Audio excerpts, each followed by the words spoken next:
Well, thank you, Chancellor Merkel, for your leadership, your friendship, and the example of your life. From a child of the East to the leader of a free and united Germany. As I've said, Angela and I don't exactly look like previous German and American leaders, but the fact that we can stand here today along the fault line where a city was divided speaks to an eternal truth. No wall can stand against the yearning of justice,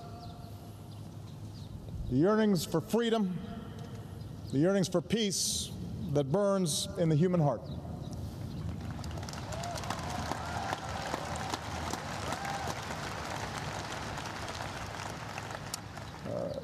Mayor Wowereit, distinguished guests, and especially the people of Berlin and Germany, thank you for this extraordinarily warm welcome. In fact, it's so warm, and I feel so good that I'm actually going to take off my jacket, and anybody else who wants to, feel free to.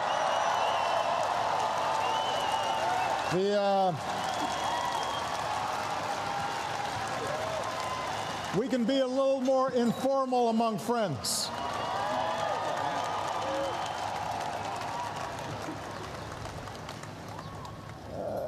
As your Chancellor mentioned, 5 years ago I had the privilege to address this city as senator. Today, I'm proud to return as President of the United States.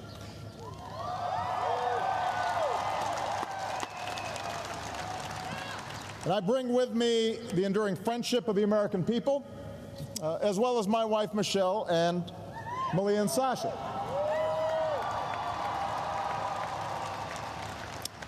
You may notice that they're not here.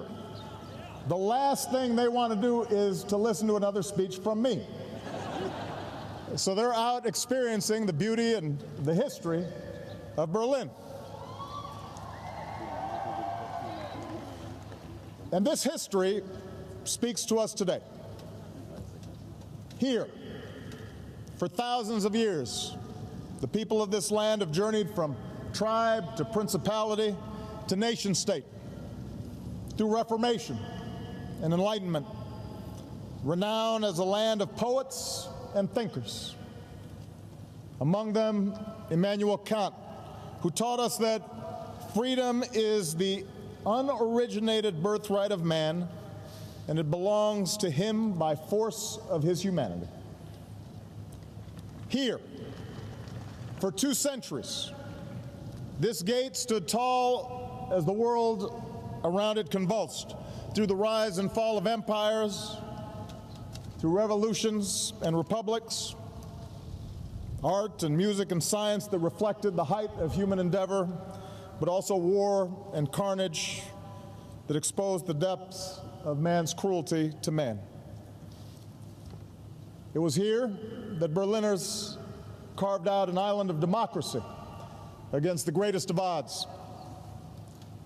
As has already been mentioned, they were supported by an airlift of hope, and we are so honored to be joined by Colonel Halvorsen, 92 years old, the original candy bomber. We could not be prouder of him.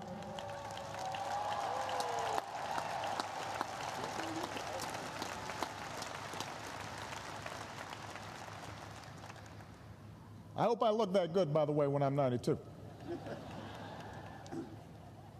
During that time, a Marshall Plan seeded a miracle, and a North Atlantic Alliance protected our people.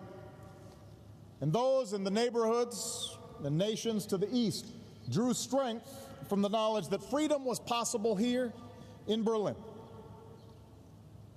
that the waves of crackdowns and suppressions might therefore someday be overcome. Today, 60 years after they rose up against oppression, we remember the East German heroes of June 17th. When the wall finally came down, it was their dreams that were fulfilled. Their strength and their passion their enduring example remind us that for all the power of militaries, for all the authority of governments, it is citizens who choose whether to be defined by a wall or whether to tear it down.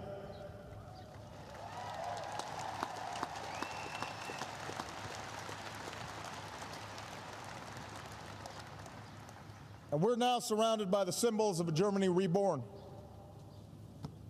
A rebuilt Reichstag and its glistening glass dome, an American embassy back at its historic home on Pariser Place, and this square itself, once a desolate no man's land, is now open to all. So while I am not the first American president to come to this gate, I am proud to stand on its eastern side to pay tribute to the past.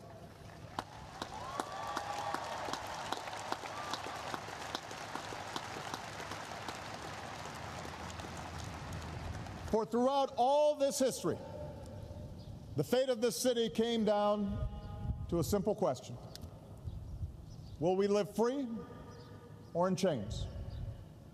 Under governments that uphold our universal rights or regimes that suppress them? In open societies that respect the sanctity of the individual and our free will, or in closed societies that suffocate the soul? As free peoples, we stated our convictions long ago. As Americans, we believe that all men are created equal, with the right to life and liberty and to the pursuit of happiness. And as Germans, you declared in your basic law that the dignity of man is inviolable.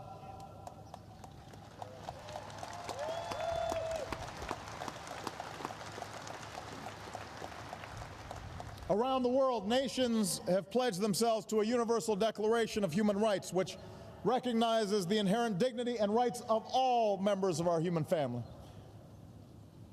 And this is what was at stake here in Berlin all those years. And because courageous crowds climbed atop that wall, because corrupt dictatorships gave way to new democracies, because millions across this continent now breathe the fresh air of freedom, we can say here in Berlin, here in Europe, our values won. Openness won, tolerance won, and freedom won. Here in Berlin.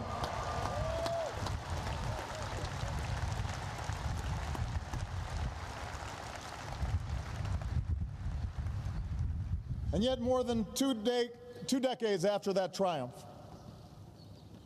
we must acknowledge that there can at times be a complacency among our Western democracies. Today, people often come together in places like this to remember history, not to make it. After all, we face no concrete walls, no barbed wire. There are no tanks poised across a border. There are no visits to fallout shelters. And so sometimes there can be a sense that the great challenges have somehow passed. And that brings with it a temptation to turn inward, to think of our own pursuits and not the sweep of history, to believe that we've settled history's accounts, that we can simply enjoy the fruits won by our forebears. But I come here today, Berlin, to say complacency is not the character of great nations. Today's threats are not as stark as they were half a century ago, but the struggle for freedom and security and human dignity, that struggle goes on. And I've come here to this city of hope because the tests of our time demand the same fighting spirit that defined Berlin a half-century ago. Chancellor Merkel mentioned that we mark the anniversary of President John F. Kennedy's stirring defense of freedom, embodied in the people of this great city. His pledge of solidarity, Ich bin ein Berliner, echoes through the ages. But that's not all that he said that day. Less remembered is the challenge that he issued to the crowd before him. Let me ask you, he said to those Berliners, let me ask you to lift your eyes beyond the dangers of today and beyond the freedom of merely this city. Look, he said, to the day of peace with justice, beyond yourselves and ourselves to all mankind. Now, President Kennedy was taken from us less than 6 months after he spoke those words. And like so many who died in those decades of division, he did not live to see Berlin united and free. Instead, he lives forever as a young man in our memory. But his words are timeless because they call upon us to care more about things than just our own self-comfort, about our own city, about our own country. They demand that we embrace the common endeavor of all humanity. And if we lift our eyes as President Kennedy called us to do, then we'll recognize that our work is not yet done. For we are not only citizens of America or Germany, we are also citizens of the world. And our fates and fortunes are linked like never before. We may no longer live in fear of global annihilation, but so long as nuclear weapons exist, we are not truly safe.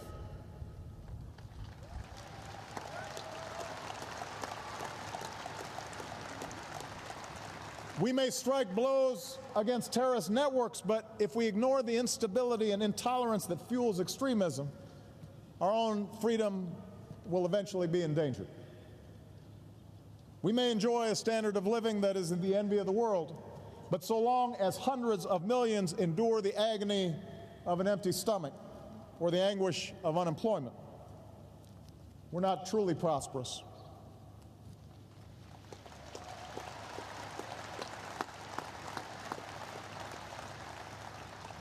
I say all this here in the heart of Europe because our shared past shows that none of these challenges can be met unless we see ourselves as part of something bigger than our own experience. Our alliance is the foundation of global security. Our trade and our commerce is the engine of our global economy. Our values call upon us to care about the lives of people we will never meet. When Europe and America lead with our hopes instead of our fears, we do things that no other nations can do. No other nations will do. So we have to lift up our eyes today and consider the day of peace with justice that our generation wants for this world. I'd suggest that peace with justice begins with the example we set here at home. For we know from our own histories that intolerance breeds injustice, whether it's based on race or religion, gender, or sexual orientation. You know, we are stronger when all our people, no matter who they are or what they look like, are granted opportunity. And when our wives and our daughters have the same opportunities as our husbands and our sons.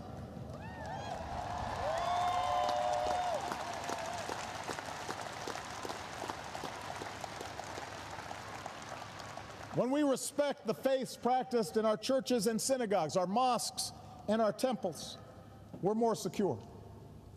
When we welcome the immigrant with his talents or her dreams, we are renewed.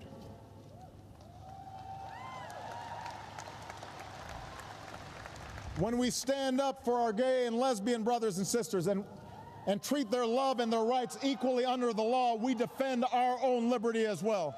We are more free when all people can pursue their own happiness.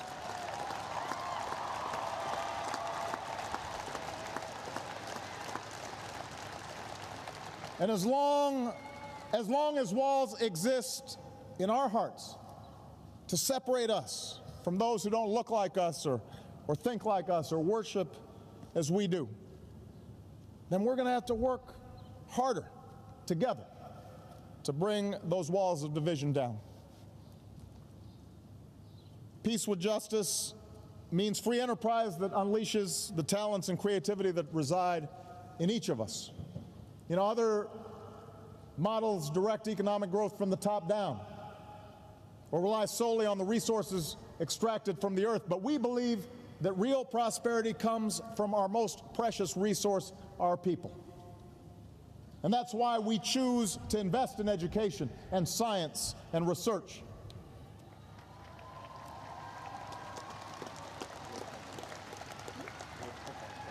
And now, as we emerge from recession, we must not avert our eyes from the insult of widening inequality or the pain of youth who are unemployed.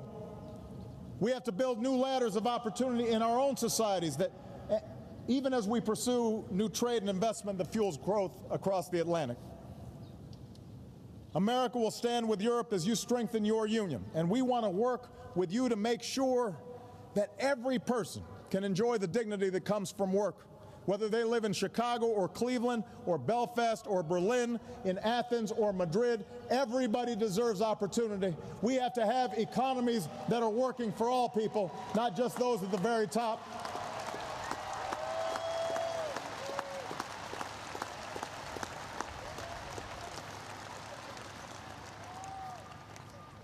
Peace with justice means extending a hand to those who reach for freedom, wherever they live. Different peoples and cultures will follow their own path, but we must reject the lie that those who live in distant places don't yearn for freedom and self-determination just like we do, that they don't somehow yearn for dignity and rule of law just like we do. We cannot dictate the pace of change in places like the Arab world, but we must reject the excuse that we can do nothing to support it.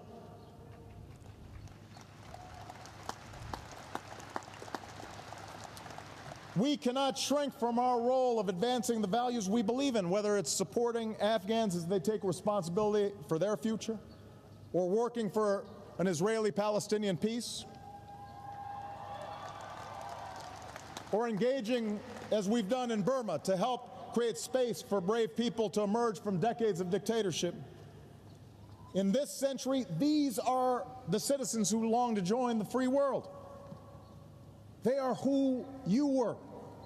They deserve our support, for they too, in their own way, are citizens of Berlin. And we have to help them every day.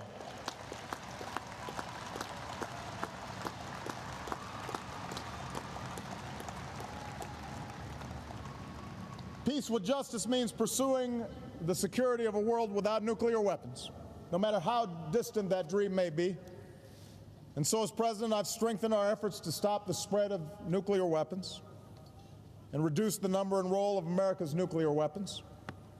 Because of the New START treaty, we're on track to cut American and Russian deployed nuclear warheads to their lowest levels since the 1950s.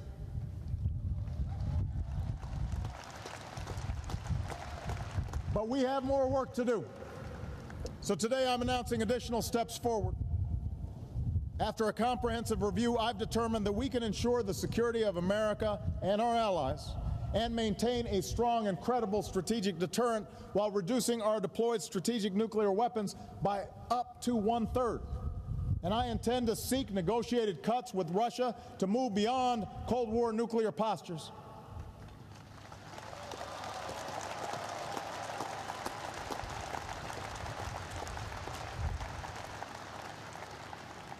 At the same time, we'll work with our NATO allies to seek bold reductions in U.S.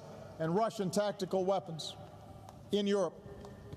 And we can forge a new international framework for peaceful nuclear power, reject the nuclear weaponization that North Korea and Iran may be seeking.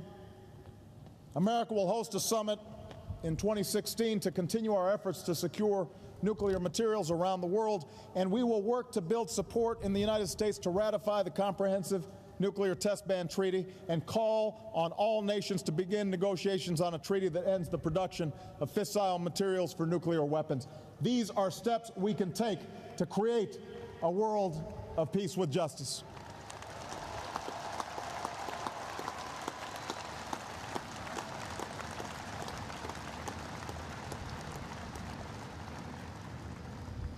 Peace with justice means refusing to condemn our children to a harsher less hospitable planet.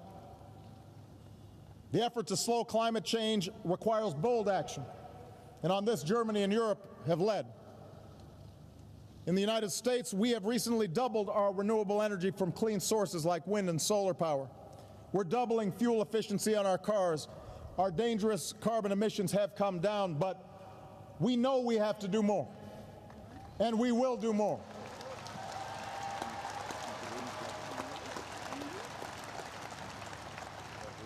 With a global middle class consuming more energy every day, this must now be an effort of all nations, not just some. For the grim alternative affects all nations. More severe storms, more famine and floods, new waves of refugees, coastlines that vanish, oceans that rise. This is the future we must avert. This is the global threat of our time. And for the sake of future generations, our generation must move toward a global compact to confront a changing climate before it is too late. That is our job. That is our task. We have to get to work.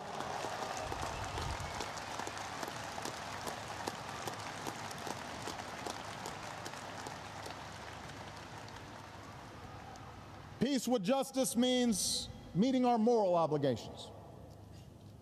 And we have a moral obligation and a profound interest in helping lift the impoverished corners of the world by promoting growth so we spare a child born today a lifetime of extreme poverty, by investing in agriculture so we aren't just sending food but also teaching farmers to grow food, by strengthening public health so we're not just sending medicine but training doctors and nurses who will help end the outrage of children dying from preventable diseases.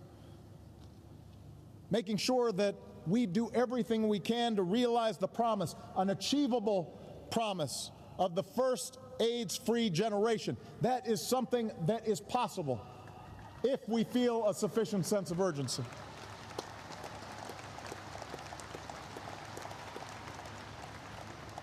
Our efforts have to be about more than just charity. They're about new models of empowering people to build institutions, to abandon the rot of corruption, to create ties of trade, not just aid, both with the West and among the nations that are seeking to rise and increase their capacity. Because when they succeed, we will be more successful as well. Our fates are linked. And we cannot ignore those who are yearning not only for freedom, but also prosperity. And finally, let's remember that peace with justice depends on our ability to sustain both the security of our societies and the openness that defines them. Now, threats to freedom don't merely come from the outside. They can emerge from within, from our own fears, from the disengagement of our citizens. For over a decade, America's been at war. Yet much has now changed over the 5 years since I last spoke here in Berlin. The Iraq War is now over. The Afghan War is coming to an end. Osama bin Laden is no more. Our efforts against al-Qaeda are evolving. And given these changes, last month I spoke about America's efforts against terrorism. And I drew inspiration from one of our founding fathers, James Madison, who wrote, "No nation could preserve its freedom in the midst of continual warfare." James Madison is right, which is why even as we remain vigilant about the threat of terrorism, we must move beyond the mindset of perpetual war. And in America, that means redoubling our efforts to close the prison at Guantanamo. It means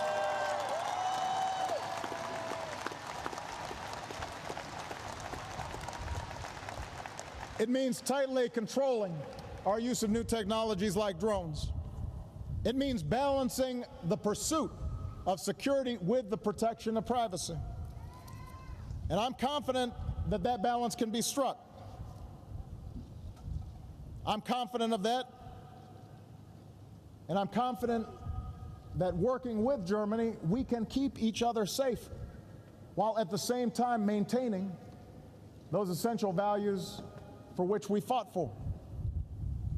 Our current programs are bound by the rule of law, and they're focused on threats to our security, not the communications of ordinary persons. They help confront real dangers, and they keep people safe here in the United States and here in Europe. But we must accept the challenge that all of us in democratic governments face, to listen to the voices who disagree with us, to have an open debate about how we use our powers and how we must constrain them, and to always remember that government exists to serve the power of the individual and not the other way around. That's what makes us who we are, and that's what makes us different from those on the other side of a wall.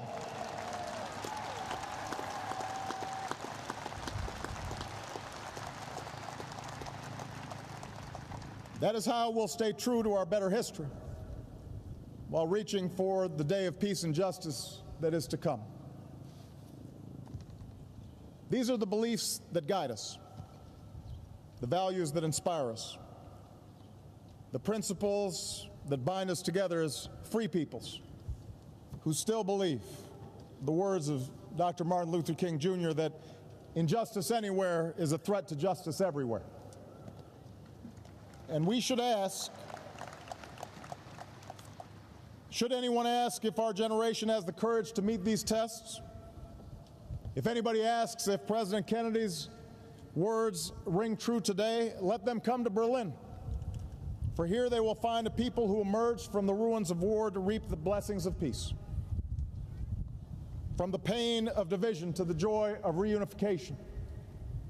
And here they will recall how people trapped behind a wall braved bullets and jumped barbed wire and dashed across minefields and dug through tunnels and leapt from buildings and swam across the Spree to claim their most basic right of freedom.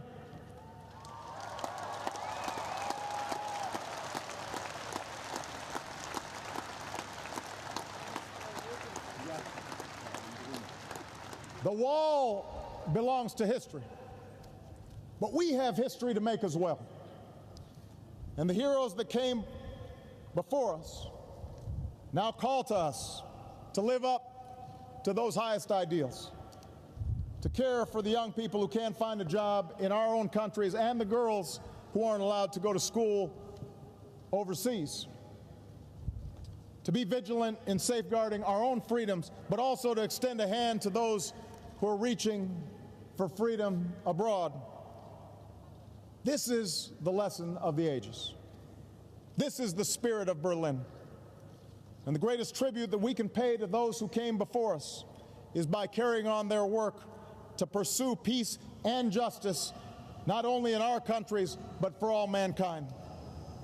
Vielen Dank. God bless you. God bless the peoples of Germany, and God bless the United States of America. Thank you very much.